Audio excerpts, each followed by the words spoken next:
Hello, guys. It's Parthenax here, and we're back for another episode of Talkshow. I don't know, some Hooray! Some opening. Hello, guys, and welcome back to Talkshow. Hello and welcome back again. I don't know why I'm laid out in my bed like this. Yeah, I don't know either. I don't know why I'm a failed attempt at a seductive face while staring at poor NRS over here. I'm sorry. That's fine.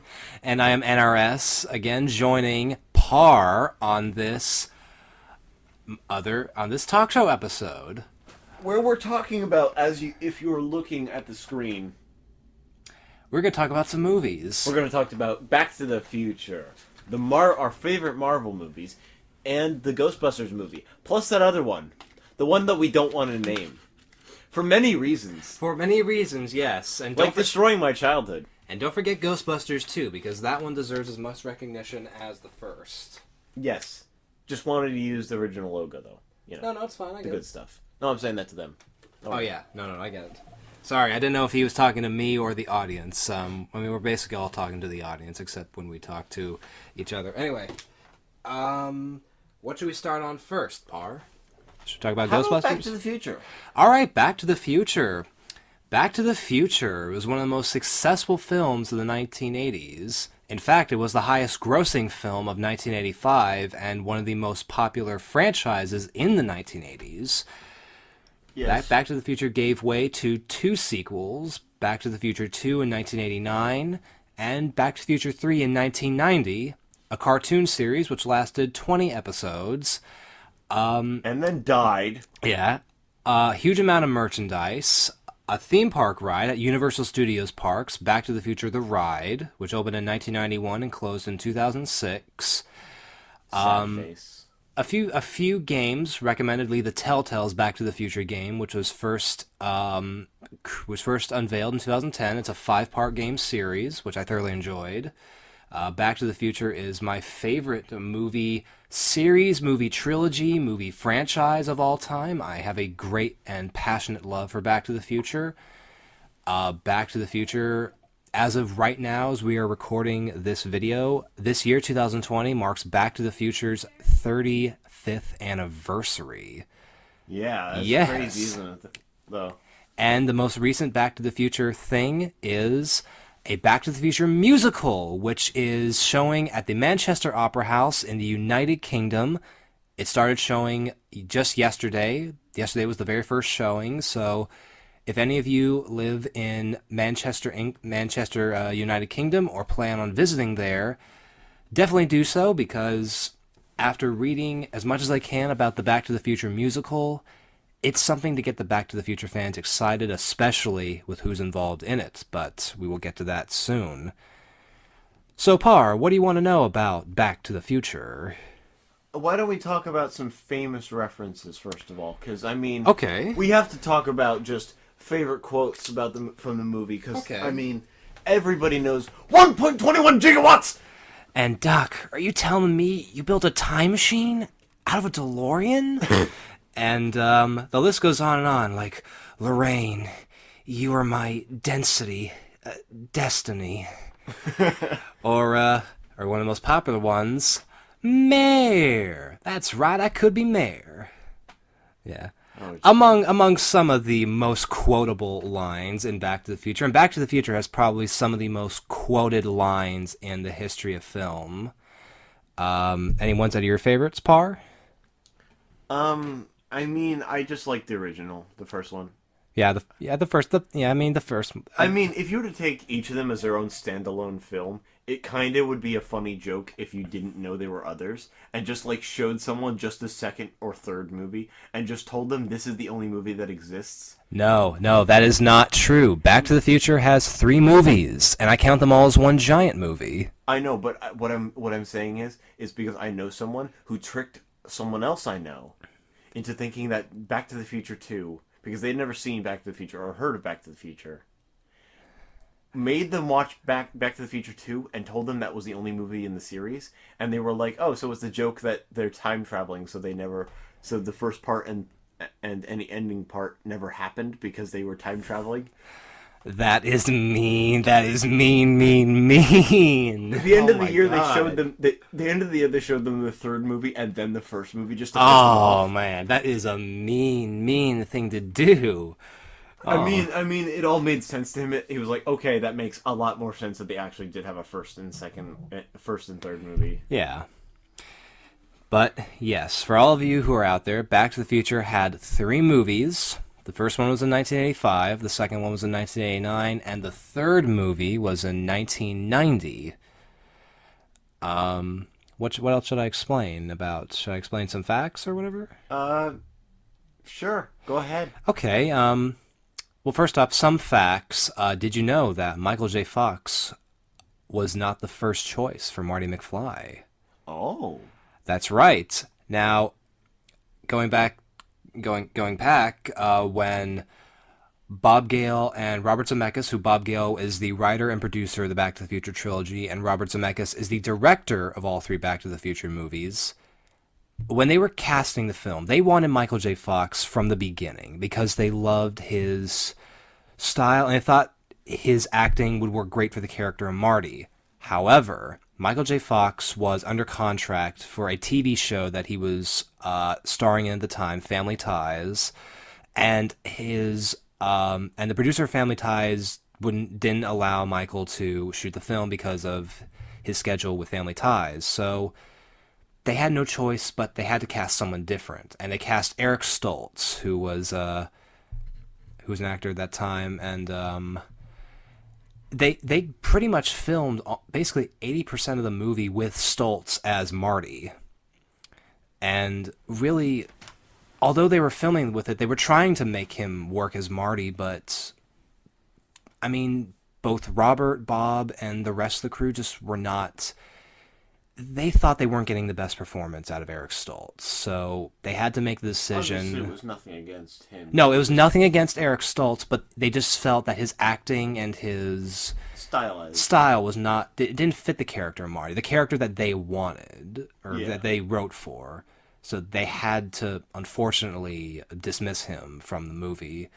And after talking with the producer of Family Ties and Michael's agent, they're able to break him out of his contract, or not break him, but like cut a deal to where basically Michael J. Fox had to film Family Ties first, and then afterwards he could film Back to the Future.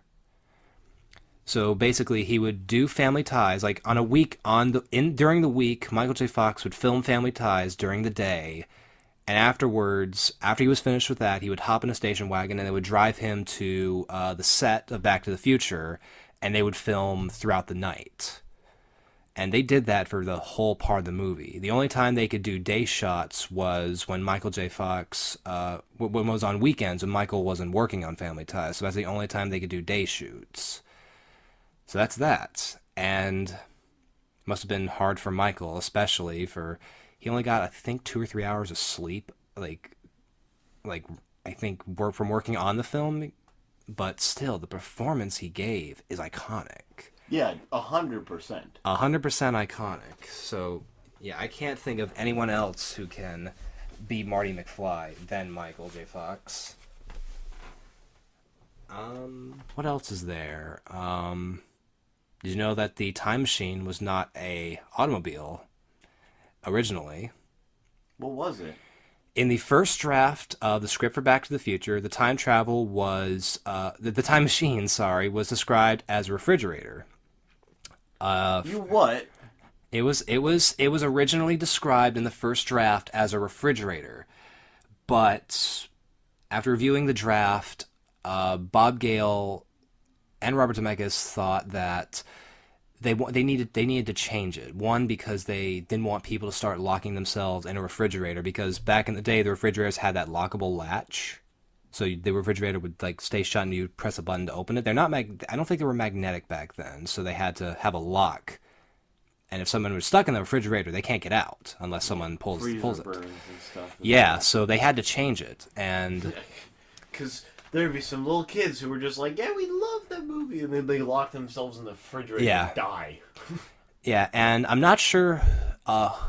Now, Back to the Future fans, out there, if I do make a flub, please politely correct me in the comments. Yes, if you find either of us describing any inaccuracies between both of our logic here or both of our understanding of any of the concepts that we speak about, especially on this show, go ahead and tell us. Because Yes, if we tell say us. something wrong, we don't want to be wrong, No. nor do we want to be left in the dark about what we're wrong about. Yeah. So go ahead and feel free to blast us in the comments. But don't be rude about it. Yeah. Even though I just said blast us in the comments. It's already too late. I already said it. What have you done, Par? Several Anyways. things. Anyway, back to the story. I'm not sure what it was to make the time machine. I don't know if it was whose idea, but the filmmakers decided that the time machine should have portability, and the only thing they could think of was turning it into an automobile.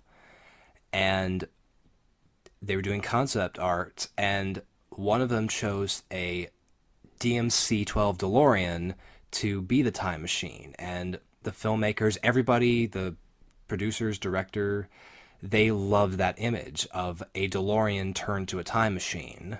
And that's what they went for. So they did a lot of concept art designing the DeLorean time machine in all the designs, drawings, concepts, and Kevin Pike, who built the DeLorean time machines for the first film, built out of his shop. And they used, I think, 3 DeLoreans on the first movie. And they used about 7 in the whole trilogy. But the DeLorean...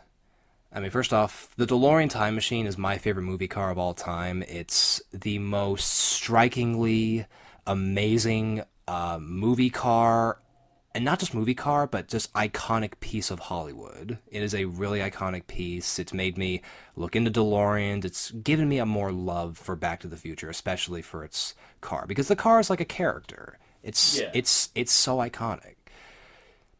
But yeah, they had DeLoreans. They had the Hero DeLorean, which basically had all the gadgets, all the bells and whistles. That had everything you needed, and that was in most of the movie, in most of all 3 movies, I believe. Yeah. And then there were stunt DeLoreans, which didn't have that much detail on them, used for like driving stunts or like when the DeLorean would burn out or do a fast turn or whatever. They even got a DeLorean and chopped it up and widened it a little bit for when they had to fit the camera inside the car. Because if you're ever in a DeLorean, and I actually have experience. In my life, I have seen many DeLoreans in my life from going to Back to the Future events. I've gotten to sit in 4 of them. 3 were time machines. 1 was a stock DeLorean. And yes, you are kind of cramped. Yeah, DeLoreans are not that big. But for a guy like me, my height is 6'1", and so I fit in the car, but it is a cramped car. So what they did, they took a DeLorean body, chopped it up, and widened it slightly so they can fit camera equipment and basically everything they need to film Michael J. Fox or Christopher Lloyd. And Michael J. Fox played Marty McFly, and Christopher Lloyd was Doc Brown in the movie, to film them in the car. And just basically that's what they had to do to get those shots, was to make it like a set almost. All right, so let me see. What other facts could I state about? Why don't we move away from facts and we'll just talk about favorite parts of the movie? For now. Okay, that's good. A good direction by Par there. Favorite parts of the movie, like just in all the trilogy, like all the trilogy. Any of the movies. Okay, well, Even to the comics or the not the comics, the TV show. The TV show. Well, first off, I've only seen a few episodes of the cartoon series, and it is kind of mediocre for what it is. So I've heard and what I've watched. However, there are people who like it, and that's perfectly fine.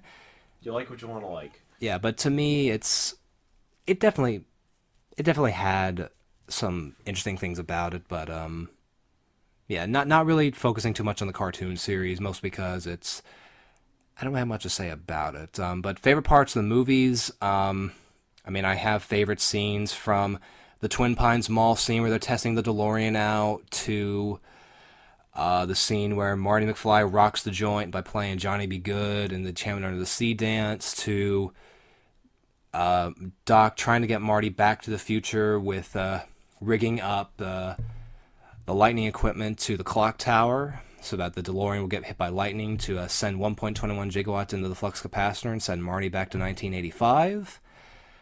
Part 2, where the DeLorean flies and travels to... Who can forget the DeLorean can fly? Hey, Doc, we better back up. We don't have enough road to get up to 88 miles per hour. Roads? Where we're going, we don't need roads. As the DeLorean flies off and blasts into 2015, which it's 2020. 2015 was a while ago. What's the movie they said would be here? What? What was the movie they said that would come out? That was in Jaws 13. No, yeah, Jaws 13. Jaws 13. Yeah, yeah. It was Jaws 13 and the hologram. Yeah, in a scene in Back to the Future 2, they make a nod to the film Jaws, in which Jaws was a movie directed by Steven Spielberg, and in its original lifetime only had 3 sequels. It never made it to 13, and Steven Spielberg made sure it didn't make it that far. But they threw it out as a reference to Steven and Jaws. So there's this... So behind Marty, there's the movie theater, and then there's this hologram 3D shark, which is computer generated, and it comes down to bite Marty, and Marty's scared, so he crouches, and when the shark bites him, it's just a hologram, and it vanishes. And Marty gets up, shakes off some dirt, and says, "Shark still looks fake." Just after that, just makes the scene, just gives a little humor to the scene. Even though there was 4 or 5 scenes where they used an actual shark. Well, no. Just a sideway. They used a mechanical animatronic shark on Jaws, and it was very hard to get it to work. I don't think they ever used a real shark in Jaws. Or you can correct me on that. Correct me in the comments. Did they use a real shark on Jaws, or was it an animatronic shark? I mean, for maybe a scene where it's just swimming in the water. If there's ever been a scene with that, where it was just in the water moving. I swear it's that, or maybe I was watching a documentary about the movie Jaws and they showed off actual great whites. Yeah, it might just be crazy. I don't think they used an actual shark in Jaws. I think it was just an animatronic shark, which they had a lot of problems with because it was underwater, and of course electronics, and especially servos and motors. It had a hard time. They had a hard time with that shark. But either way, to Marty having to fix the future after accidentally buying a sports almanac, and Biff, which was the bully in Back to the Future, played by Tom F. Wilson, got in the future and gave it to his younger self in 1955 to try and give him a lucky streak, which Biff does, and turns Hill Valley into a literal hell. And Marty has to correct it. And by the end, he does fix it, but to the cost of Doc getting struck by lightning in the DeLorean and transporting him to 1885, and that's where Marty has to travel with the help of 1955 Doc to go back to 1885 to get Doc, save him from Buford Tannen, which is Biff's great-great-grandfather, I believe, in order to get Doc and Marty back to the future with the help of getting the DeLorean on the rails and riding the rails, being pushed by a locomotive in the Old West, and the subplot of Doc having a love interest with Clara Clayton in the film. So, and of course, it's all a happy ending. It's always been a happy ending in Back to the Future, and that's why I love it. It's like every movie genre combined, or just a lot of different movie genres combined into one. You had action, adventure, drama, science fiction, love, romance, some comedy thrown in. Yeah. And that's why I love the films and the franchise as a whole. Yeah, so at this point now, it has been all the time for this specific movie. So yes. Now we're going to move on to, do you want to do Marvel or Ghostbusters? I think we should move on to Ghostbusters. Ooh, saucy. Alrighty. So... Ghostbusters. Yes, 1 and Ghostbusters. 2, favorite quotes here. It slimed me. Ghostbusters is one of the most successful comedies of the 1980s, and also one of the most popular franchises of the 1980s and in time.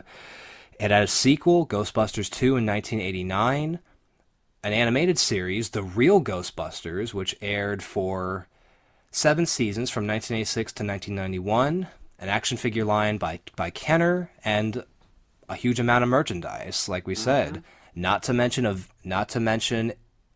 an attraction which is exclusive to Universal Studios Orlando parks from 1990 until 1996, Ghostbusters Spooktacular. A video game. I mean, there's been a number of Ghostbuster video games, but a proper Ghostbusters video game called Ghostbusters the Video Game in 2009, which was recently remastered. I think I've seen that. I was watching someone play it. Yeah. You know. Oh my god, I remember. It looks so good, though. It is. For the time, and even today, it is still a great game and a great throwback and basically a great gift for Ghostbusters fans. Like, this is the Ghostbusters game that everyone has wanted. And then, of course, obviously, Ghostbusters has still been in the pop culture eye with the 2016 remake, and actually coming up this summer, the Ghostbusters Afterlife 2020 movie. All right. Ooh. Yep, I'm excited. Hype. I'm excited. I mean, Hype. I love Ghostbusters just as much as Back to the Future. I mean, it's just so clever with Ghostbusters. I mean, what do you got? You got a favorite quote from that par? It slimed me. Yeah, it slimed me. There's been others. Listen, can you smell something? I collect spores, molds, and fungus, said by Egon Spengler, played by the late but great Harold Ramis, who passed away in 2014. God bless him. That's a big Twinkie. We got the tools, we got the talent. Walter Peck, played by William Atherton in the first movie. It's I mean, can I do the whole line? It's, you know, we might have to cut this, who knows, but you know that line when the Ghostbusters were talking to Walter Peck in the mayor's office, Go like ahead, after I he shut don't off.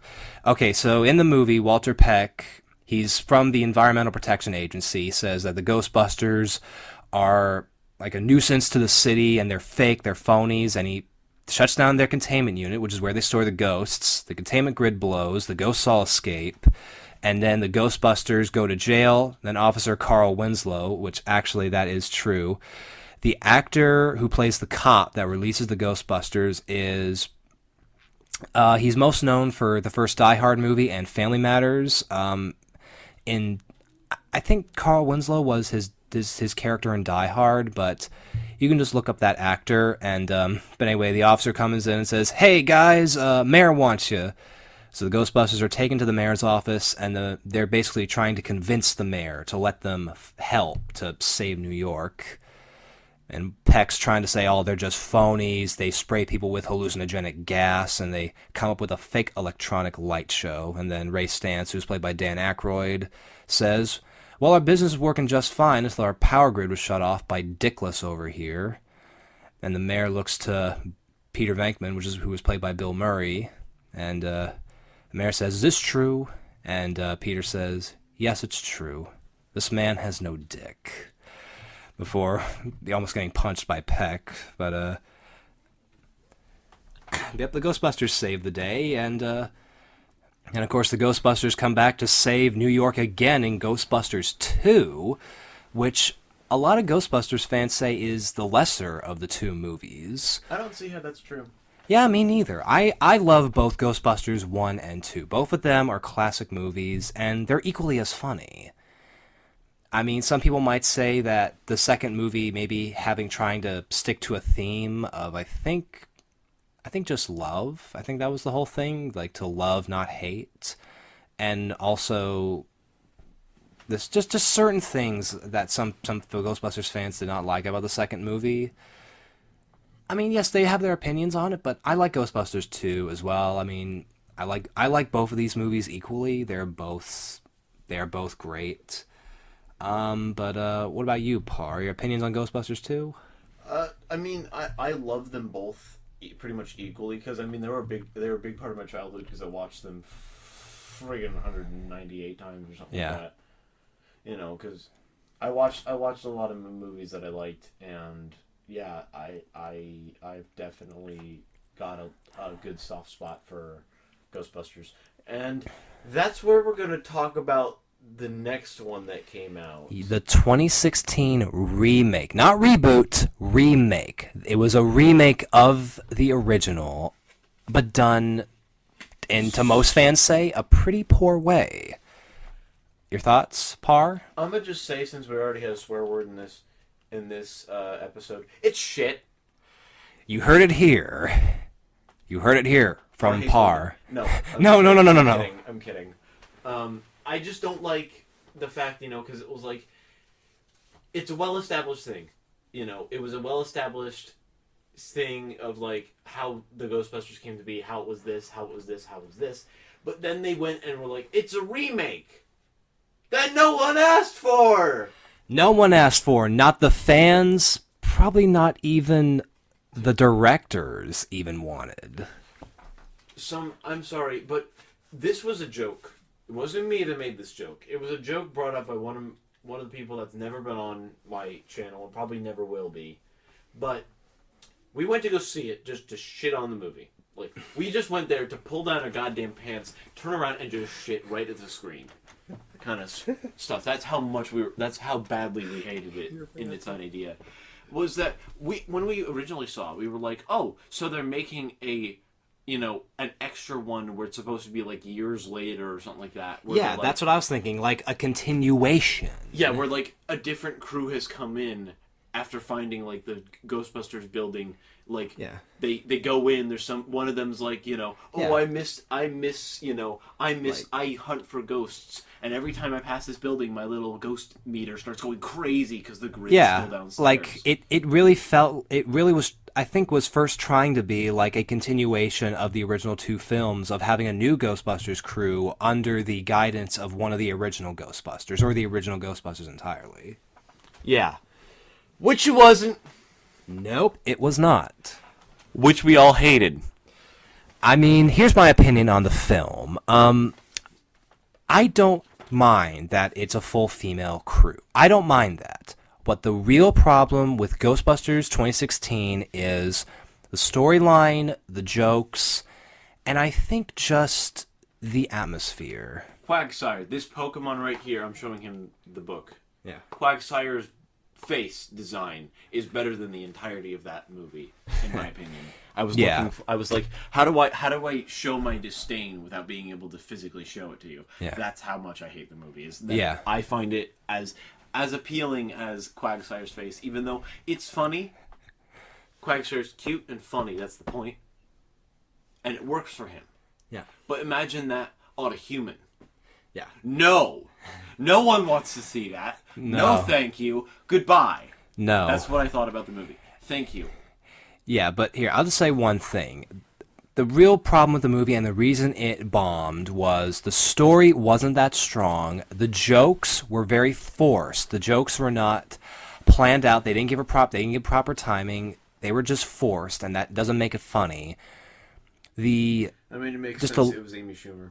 Well, kind of, but anyway, the lore of Ghostbusters wasn't really treated as... They were basically treating it like a comedy. I'm sorry, I know that wasn't Amy Schumer, but it felt like Amy Schumer's jokes. Yeah. How everybody's like, your jokes aren't funny online for like ever now. Yeah. Like everybody's like, oh, she's a great comedian. Everybody on the internet's like, who? Or their immediate response is, I hate women or something like that. Yeah, which I'm not... Depends on who you talk to, but... Which I never saw the 2016 Ghostbusters film, but I definitely have an opinion on it. I made like James Rolfe, which... Okay, just first off, a little deviation. James Rolfe, as you know, is the Angry Video Game Nerd, and he put out a video saying how he will not review Ghostbusters 2016 for the sole reason of he just didn't want to.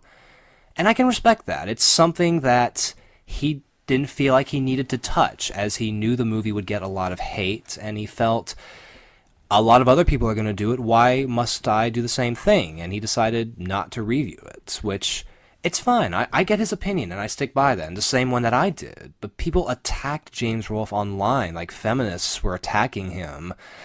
Like, For not reviewing it. for not reviewing it and When like, giving his he would opinion. have just turned around and called it shit. Yeah, he would have. I don't get it. You attack a man who was going to call you shit anyways by calling him shit for not reviewing a movie. Yeah, and that's a bad move on that point, And on like, their part. and I know this sounds terrible. And if you're coming from a feminist point of view of it, is like, oh my god, they're hating on women. No, the point is that there was a well-established series, a very well-loved thing, and you came in with the idea of, okay, it was an all-male crew, let's do an all-female crew. But even then, even though it was actual women that were playing the roles, it felt so forced. It did feel forced.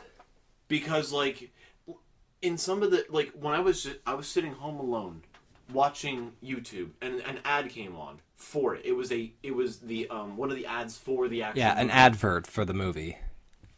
And just the entire time I watched that ad, because it was like the longer ones, Yeah. no, like not like the 30-second Yeah, ones. a it was longer like one of the ad. longer ads. I watched it all the way through because I was bored and didn't want to move from the comfortable position I was laying in. All Yeah. But it made me so uncomfortable to watch it because I was like, I just feel like that. When I was watching that, and this was after the point where I changed my view on the movie from it's going to be a reboot To a remake. Yeah, after that switch clicked in my mind, and that made me feel so uncomfortable because it was like it felt so sexually charged, but not in like a sexual way, No. as in gender wise. It felt so charged with just feminist idealisms, I guess.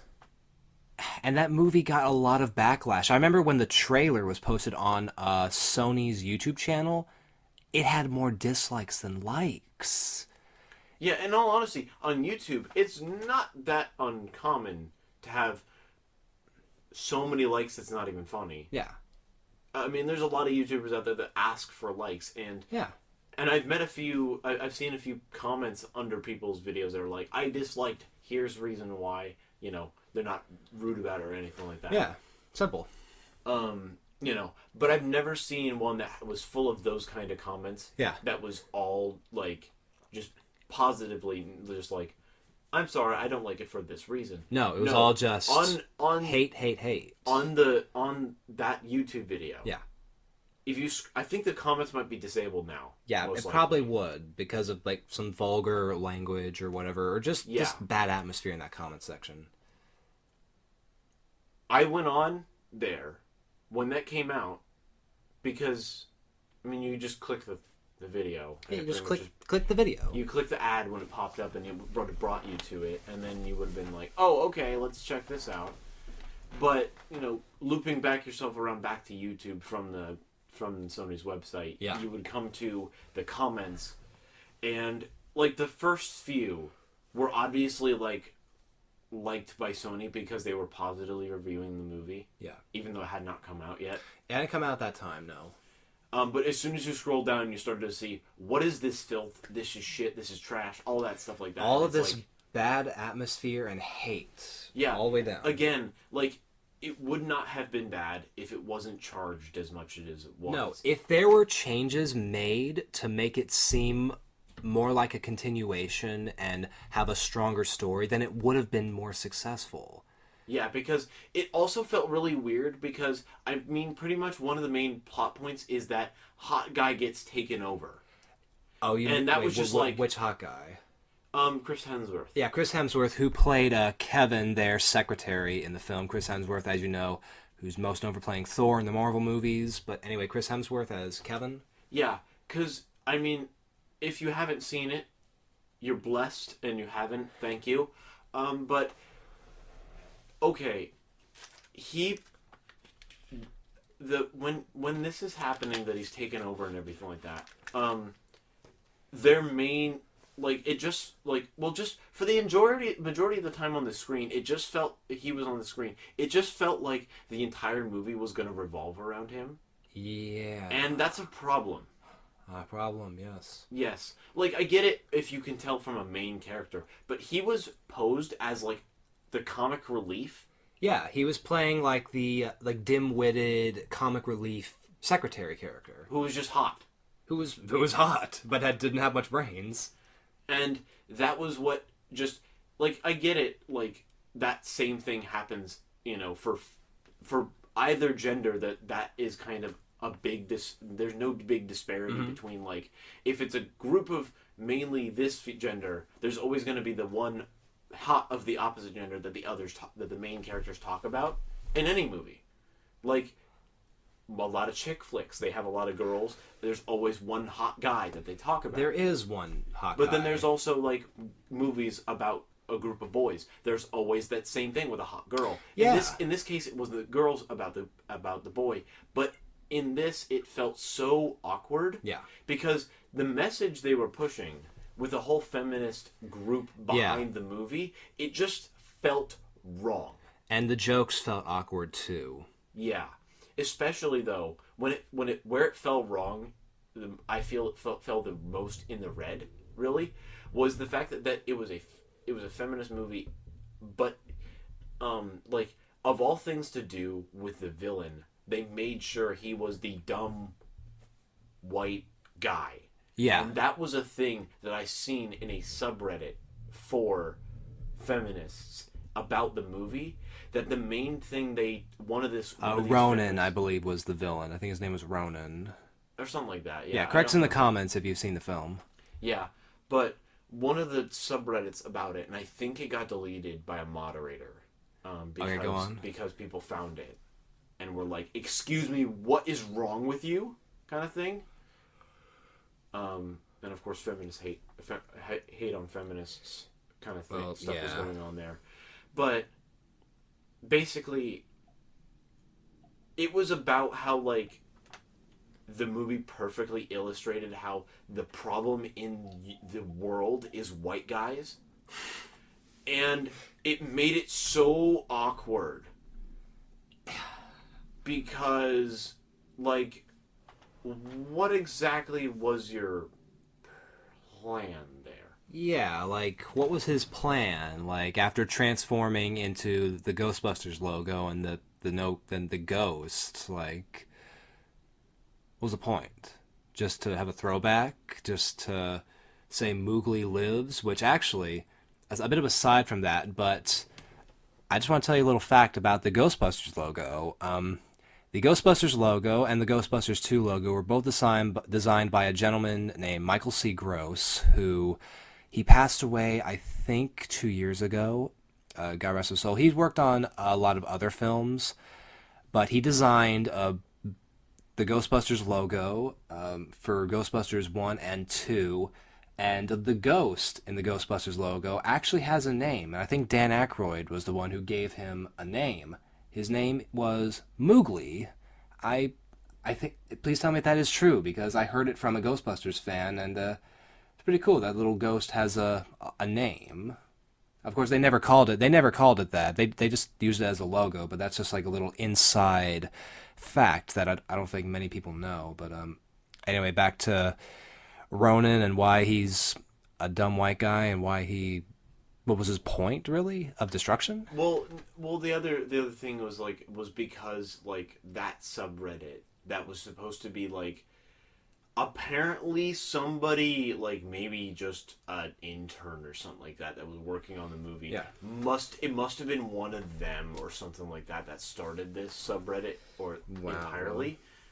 But it just felt so charged with just a negative intent towards just guys in general, and that's not a good thing. No. If you're gonna make a movie, the first thing you don't do is make it so it pisses people off on purpose, That's but not worse. for the sake of comedic effect. No. The opposite of comedic effect. Like, yes, media should be used to change the world. That's undoubtable. That's indisputable. But when it's geared towards a race and gender is a problem. Because nowadays, there's a lot of stuff going on that is mainly trying to make it so that there is no like gender. There are a lot of problems and movements and conflicts about that in the world. And I would just like to put this out there, and I know this is kind of getting to the political part of it. Yeah, but go on, yeah. But this is just the one thing I want to say, because people like to whenever I've argued with a feminist, because I've been attacked by one before. I'm not kidding. But of course she got away with it because woman.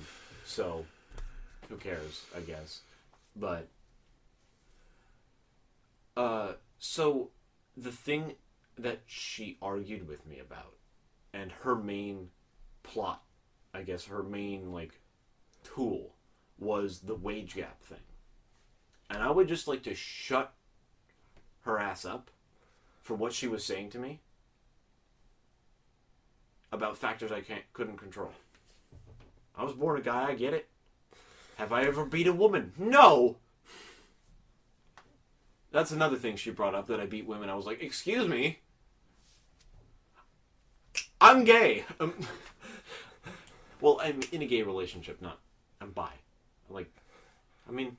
You're dick and titties. You're It's a bisexual, but you're in a gay relationship. Yes. It's titties. There's also dick. There's also ass, but that's on both sides, so I can't say anything about that. Anyways, And then there's something else, but go on. Yeah, but when it comes to that, when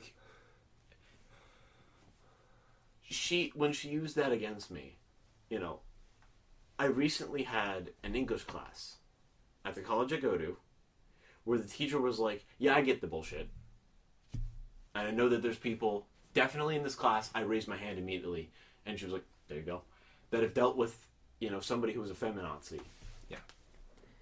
Because, of course, the high school I went to, let there be a feminist united club. Ooh. Oh, my God, it was terrible, because it was one of the leaders that was attacking me, pretty much. Oh, man.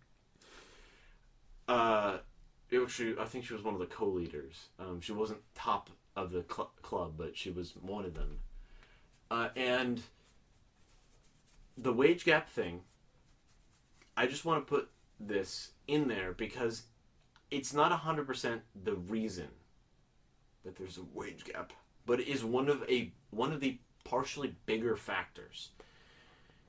Pregnancy. For a majority of a woman's pregnancy, you'll be put on maternity leave and stuff. So, and especially after the kid is born, usually companies will give you paid, not full, but paid leave. So that you can recover before you go back to your job. Yeah, and not just have no money for income. No. It's one of the reasons that there's a pay gap, because the other problem is there's no paid paternity leave as well. Really? So that's where it affects both sides. It's not just, it's down on the woman's side. It's up on the guy's side because there's no paid paternity leave for most companies. I'd say about 90% of companies in the world. I forget what country it is, but they basically have no wage gap at all. It's completely closed by almost, I think it's almost around 0%. It's a little higher than 0%. Really? And that's the only difference. And that's just because I think there's either more women or less women in the workforce. I don't remember exactly. Or the country, for that matter. Because, again, this was several months ago when I've had many times of nights of crying alone in my bed and hoping I fall asleep and jacking off to go to bed kind of thing. Anyways. But, yeah, that's just one big thing is, paternity leave and maternity leave is the reason that I'd say is a big chunk of the wage gap. Yeah, because out in that country they also give paternity leave, paid paternity leave. Yeah. And plus, that totally fixes can fix the problem of a lot of kids having bad parents, because then the parent, one parent isn't forced to live away from the kid when they're just a baby, so that the kid never grows too attached to them as a baby, which is a huge factor for people in their lives. Yeah. which I'd say is another thing that their solution actually fixes, which is actually pretty good. I think we should employ that in America, but that would also mean that companies would have to stop being run by sexist people as well. And just to put that out there, again, I just said that there are a bunch of companies that are run by sexist people. There are. I don't know which, but there definitely are in the world. Yeah, so like feminists out there, don't put it on all guys. We don't control everything. It's the Jews. I'm kidding. I'm kidding. He's kidding, folks. He's kidding. I'm gonna edit out the part where I said I'm kidding. I know my. Okay, dude. Well, first off, you're gonna have to edit a lot of this down, like seriously, because I only said one swear word, and that was for the line "dickless." You went off on a rant. I don't care. A full-on rant. I'm sorry. This is Talkshow. We're supposed to. That's our job on this. Are you gonna upload this all uncut? Yeah. Okay, well. This is the thing about talk shows. I'm not cutting any of this out. I know. All right, that's perfect. I know you shouldn't talk about political stuff on YouTube, but this has been something that's personally affected me. Yeah, that's so fine. that's why I'm going to say it. Yeah, I just wanted to make sure, and I also wanted to say if anyone was to swear on the show, it's not me. I only said one, and that was for a quote. Yeah. That's it. It was just the movie quote from Ghostbusters, but it's fine. It's your talk show, man. I'm just saying. Yeah, like I said, like this one is not for views. There's a couple series on my channel that are just for putting it out there because it's fun, and that's Talk Show and D&D. Yeah, I don't care about swearing in either of those, even though Pokemon D&D has become very PG because it's Pokemon. Yeah, it's Pokemon. We have a Mindfu. We have a Squirtle. Basically, that's all right. I was just wondering like how you were gonna execute this when you eventually upload it onto the YouTube network. That's all.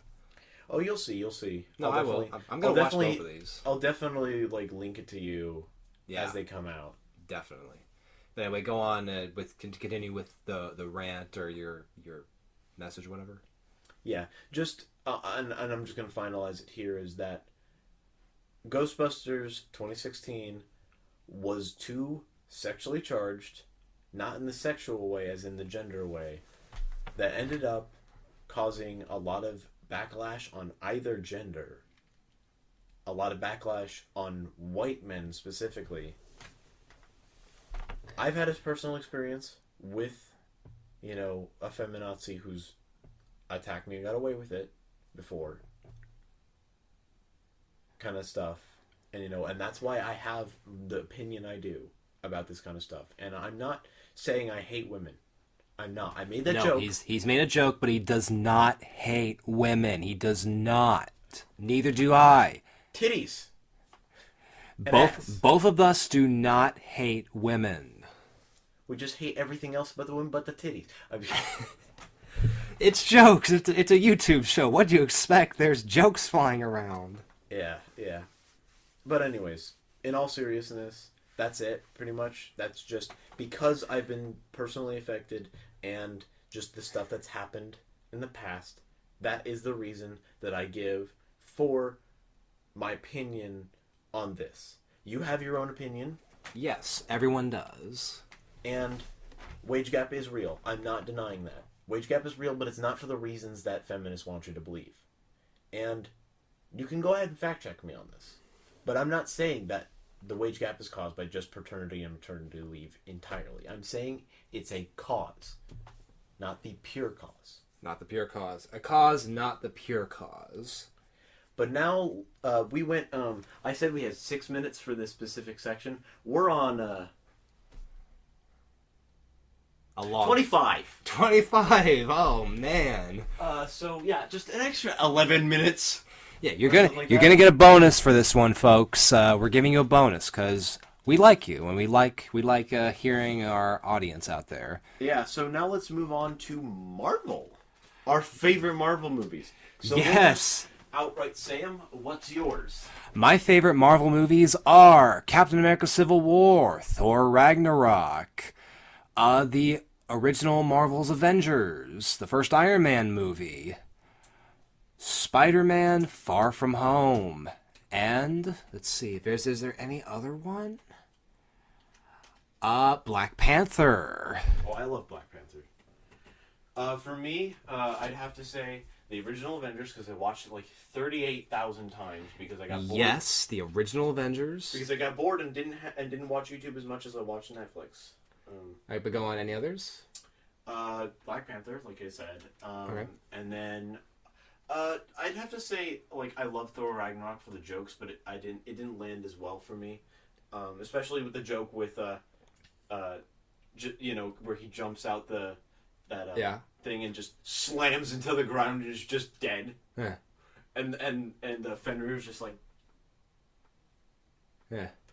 I like Thor Ragnarok because it gave the Hulk more of his own storyline in a way, which was adapted from, I believe, the comic Planet Hulk. Yeah, I mean, Marvel fans, correct us in the comments if we do make a flub. I have seen all the Marvel. Connor's gonna eat us out if we get anything wrong. Yeah, I've seen all the Marvel movies up to this point, which the last Marvel movie, which was Endgame. No. Far From Home. I forget, but I've seen. I think Far From Home came out. Yeah, but more recently. Yeah, but both of us have seen all the Marvel movies up to this point, and I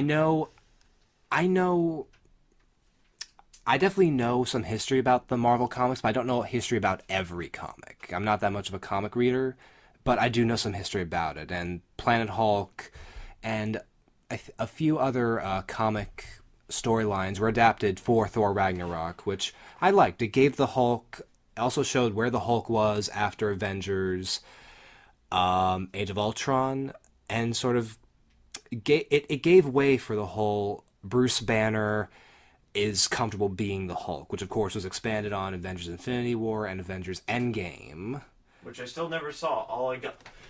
He's not seen Endgame yet. I have not seen Endgame, but I don't care to hear spoilers because the entire movie was spoiled for me on day one. Because I called it. Yeah. I called it, someone confirmed a few of the things that I thought, and then immediately, once the movie came out, I was confirmed on everything I thought. The movie Endgame was amazing. Tony Stark, yes, does save the entire MCU, saves the world, but perishes as a result. So yes, Iron Man, aka Tony Stark, has passed away in the events of the film. There was a funeral service afterwards, and that would lead to Spider-Man Far From Home, in which in the story of Far From Home, Peter Parker had to basically sort of carry on Tony Stark's legacy. Yeah, in a way. He's as they said multiple times already, especially within Far From Home, that they kind of push that as an idea of like, oh, they want him to become the new the new Iron Man, as a replacement to Iron Man is to become Spider-Man. Then Sony jumped in. Well, I don't know. I mean, Sony at this point, come on, it's just a dick move. It's just a dick move, man. I mean, however, they have... Yes, I know that was a big thing a lot of people were concerned about, is Sony and Disney's agreements with licensing Spider-Man, because, as a lot of you guys know, Spider-Man, when Spider-Man was first introduced into the movies back in 2002, was Sam Raimi's first Spider-Man movie. Spider-Man was under Sony's copyright, and he had stayed under Sony's copyright through all of Sam Raimi's original Spider-Man trilogy and the Amazing Spider-Man movies. Yeah. So even today, Spider-Man shares a joint licensing with Sony and Disney. However, Sony, I think, was asking for more money, I believe, from Disney to keep Spider-Man in a license, and there was a big conflict with that. Some people were thinking that Spider-Man would leave the MCU, in which people were saying, and I agree, that Spider-Man cannot survive outside of the MCU. He needs to be in there. But eventually, all things were made up. They fixed their contracts. They made a new deal to keep Spider-Man in and keep Tom Holland as the current Spider-Man. And speaking of which, Par, who is your favorite Spider-Man actor? Who's the uncle guy? It in the Sam Raimi Spider-Man trilogy, it was Tobey Maguire. In the Amazing Spider-Man movies, it was Andrew Garfield, and in the current Marvel movies, it is Tom Holland. So, do you have a favorite, Par? I mean, no, I mean like the dude who kind of was like into Aunt May in Far From Home. Let's The see. agent dude. No, no, no. Oh, you mean John Favreau? Happy, right? Yeah, Happy. He played Happy. Yeah. John Favreau, as you guys know, director. He directed the first Iron Man movie, and I think Iron Man 2, and he's been involved in the Marvel movies. I mean, he basically gave the MCU its start, and he plays Tony Stark's agent. Is that right? Yes. Happy, who was a character in the comics who was adapted, and John Favreau plays him. But anyway, yeah, Happy. He's my favorite character He is. in that movie. I don't know why. I just loved him every moment he was on screen. Yeah. But what about a favorite Spider-Man actor? Do you have a favorite Spider-Man actor? Like, out of the three, Toby, Andrew, and Tom, like... Tobey Maguire. Just Yeah. for the scene. That one scene where he's dancing as emo boy.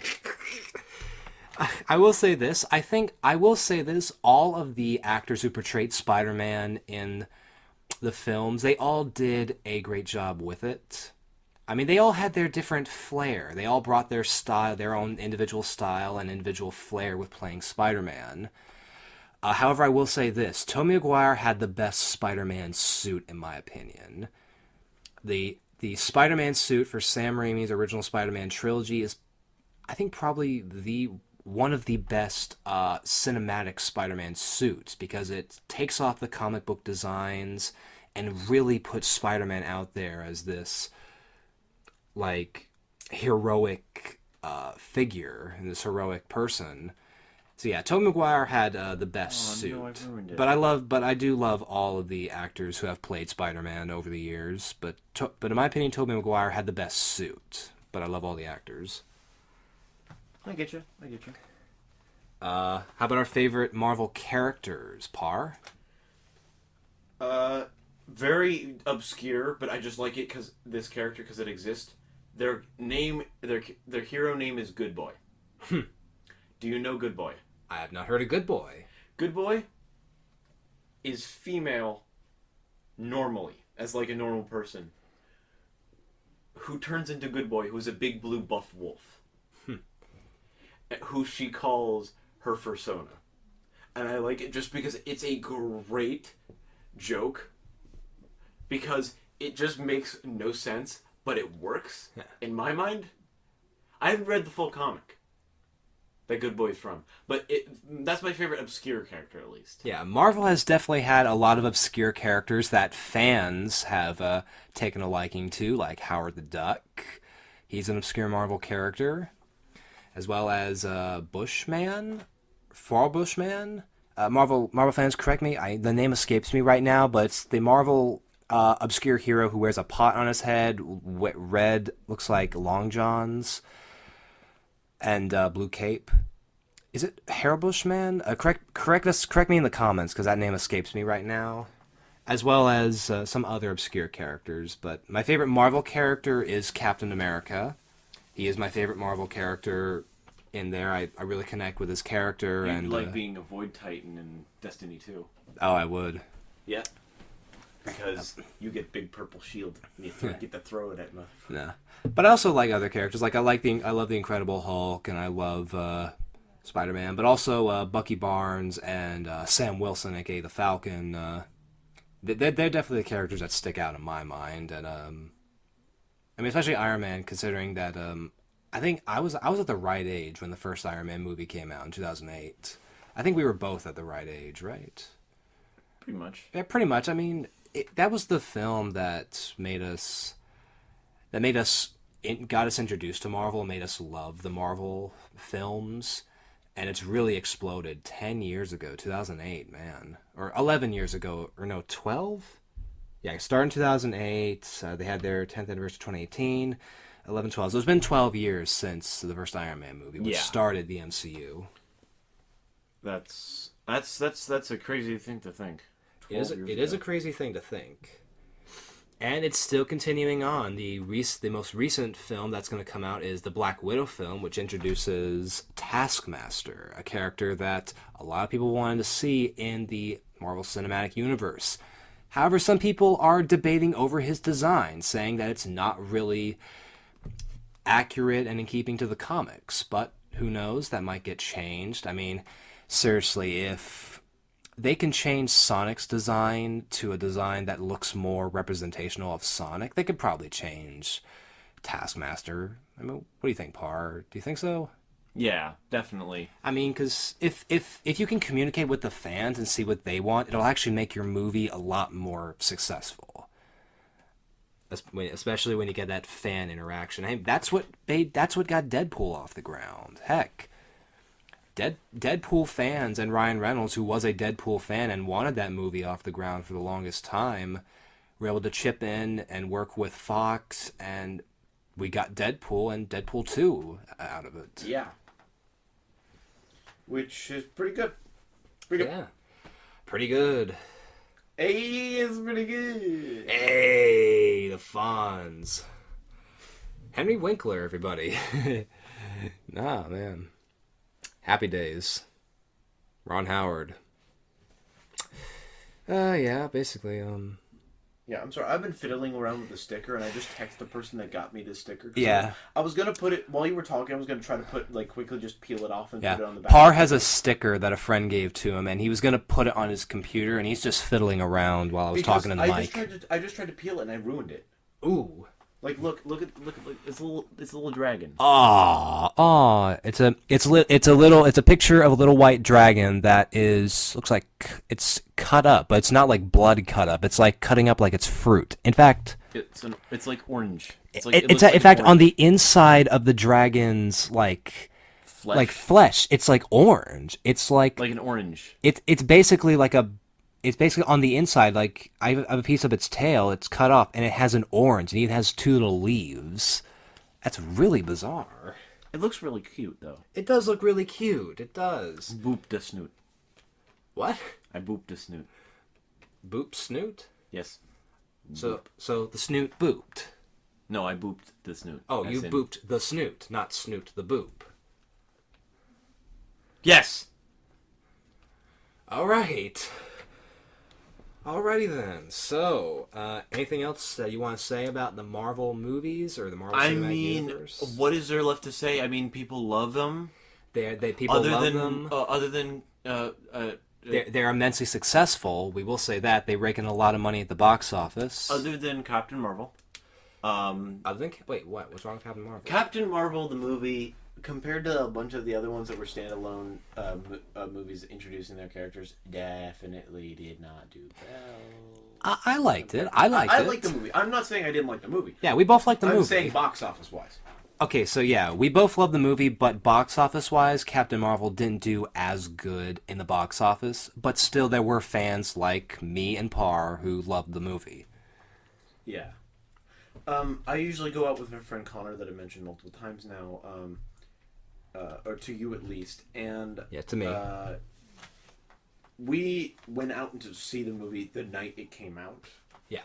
So the Thursday before the Thursday night. Yeah, the really preview night before the movie would eventually open in syndication domestically on the following day.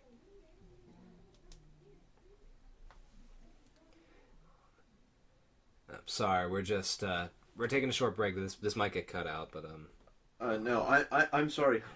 I just got the person who got me the sticker is going to message the creator of the sticker because this is handmade, a handmade sticker. A handmade sticker. Yeah, I believe the name there's their business card here. It seems they are a brony. Traveling Pony Museum. Oh. Yeah. Etsy.com/shop/letyourarttravel.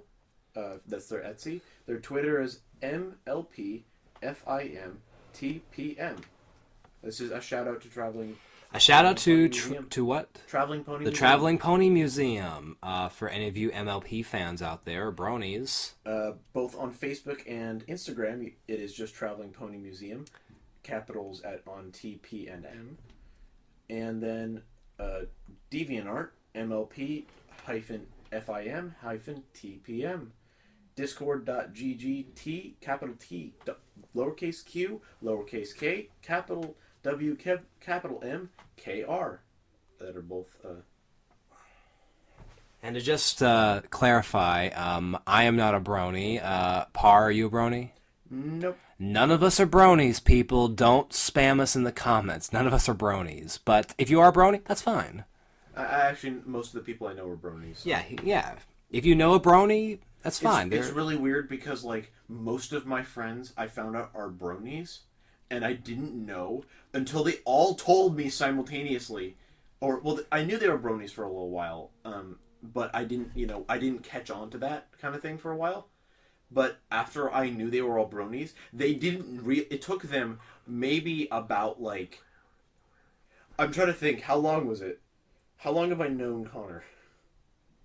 Calling him out here, but I think he's actually said it before anyways. But yeah, I think it was like maybe about a couple years, pretty much, that, like, he would talk to me, like, it wasn't just him. It was a few others as well. They would talk to me about stuff that happened in the show, and I had no goddamn idea what they were talking about.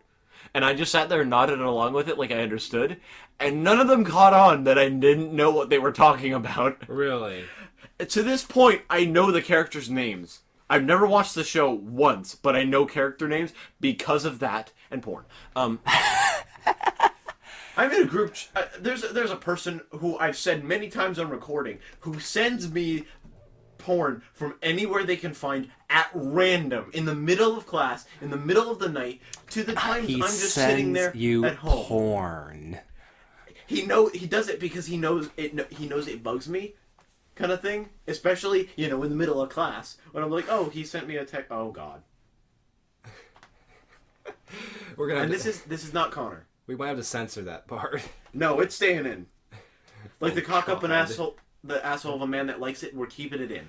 Okay, so that's 2 swears. Darn. And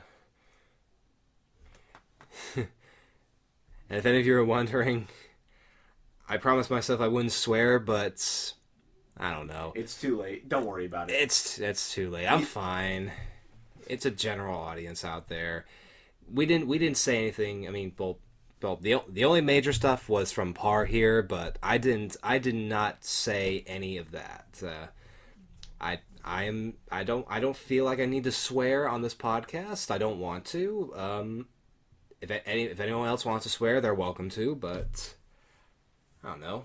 We're keeping it a general audience, but we're not marketing this to children. Absolutely not. There's no real general. It's general audiences. If you want your kid to watch it, go ahead. And there are kids who do. I know for a fact there was. I was walking around to school one time and I was like, because I just had to pass the school because it was where I was going. I was walking there and all I heard screamed from the playground was something about MFers need to get out of my way. Oh wow! I'm very sure the principal was nearby because that kid. I did not hear another yell from that kid the entire time. But he really said that he said he yelled it. He yelled that swear word in the middle of recess. And how was he like a first grader, second grader? Probably like at least a second or third grader. And he swore loud on the at recess. Oh yeah, it was very loud. I mean, the lunch tables weren't too far from like audible range, but I could hear it. I could hear it. You could hear it. That was the first thing I heard when I was walking by the school because I didn't hear them for like a few seconds as I was walking up, and then I got to like right here, pretty much. Yeah. This is obviously visual for. Yeah. Here. You were describing it because you can't see any video on this. But maybe like a good 100 feet from the actual corner of the campus is when I heard that. Because this kid was yelling loud, and I'm guessing it was in the general direction that I was. Yeah. Is why I heard it so clearly. Loud, like at top of his lungs, like for a kid, like top of his lungs, screaming. But as soon as I got closer, I heard a lot of laughter. So I'm guessing either they were laughing at him For saying the swear. for saying the swear. They were laughing at him for getting in trouble Yeah. for yelling that as loud as he did, or they're yelling at someone that hit him for it or something like that. You know, one of the three kid things to do, really. I mean, they're kids, and they learn. I mean, in my life, I've never. I mean, I in my life, I've never heard like a little kid like swear, like, even when I'm out like in public, I've never heard like a little kid swear. I mean, online I've heard it, but never in real life. Never in real life, I don't think. It's usually because then their parents are nearby, Yeah. so they don't want to. No, you don't want to. You don't want to make your parents angry. You don't use swear words, children. No, don't. It's like the Gabriel Iglesias joke of like, I'm sorry for what you heard on the show to like a 4-year-old. Oh yeah. Like, oh no. That was the thing. On one of Gabriel's shows, Gabriel Iglesias, a well-known comedian, Fluffy as he's known, he was doing a show and he said something. I think it was about his friend Martine, and he said a few swear words. Now Gabriel Iglesias, he's pretty clean for the most part. He's a comedian who doesn't swear that much. He swears a little bit. He doesn't swear that much, but he was saying something that Martine said, and he looked in the audience and he saw two young people. One was 15 and the other one was 10, I think. And Gabriel was like, "Oh, I'm sorry for what Martine said."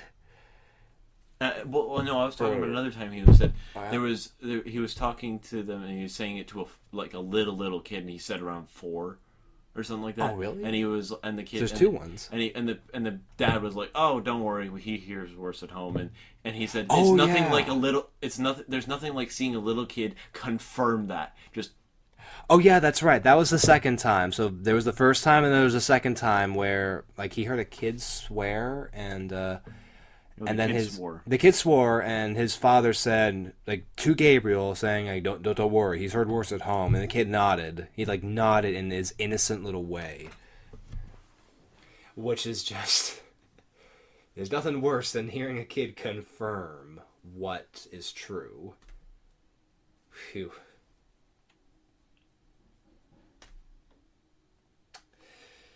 Wow. I'm sorry. The creator said that this is supposed to come off like a normal stick around. Like, it's not. It's really not. It's not. You got. Do you want to try? I'll try it. Here, I'm gonna try this. Because if anything, I'll just tape it. Wait, how this is like okay? Like this is like stuck to the paper.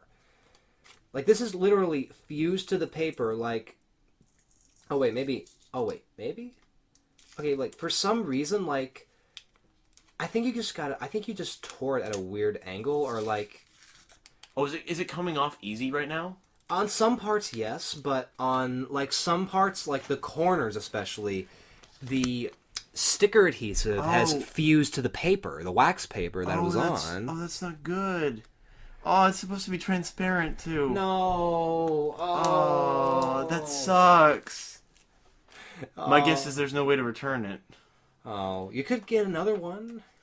Maybe I think it was just like crinkled or left out in the sun or something. Or I don't know. I mean, it was mailed. It was supposed to be mailed to me. It mailed to me. It went somewhere else, and they put it away somewhere. It must have been too hot for it. So it's the shippers, like the it's mail the shipper's fault. The which shipper's means fault, which.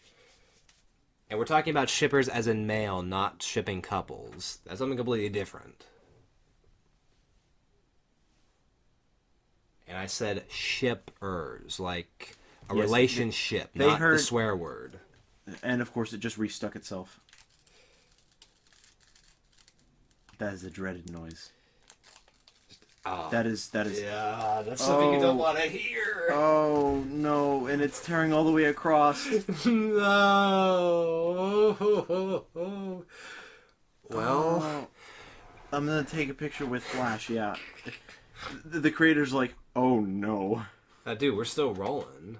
I'm sorry. I'm sorry. This is just something that's happening right now because I wanted this to be a quiet thing. This is spontaneous.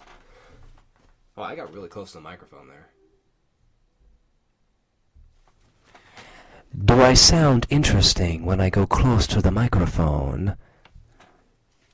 You tell me. Did that sound interesting? Did that sound weird? Let us know in the comments. Look, because it tore nice in some areas, but it just here and here, from the tail, which is just up by its face, to like its foot, which because it's like sitting on its on its tail, tore, and the paper just continued with it. It's terrible. Get out. What? Get out.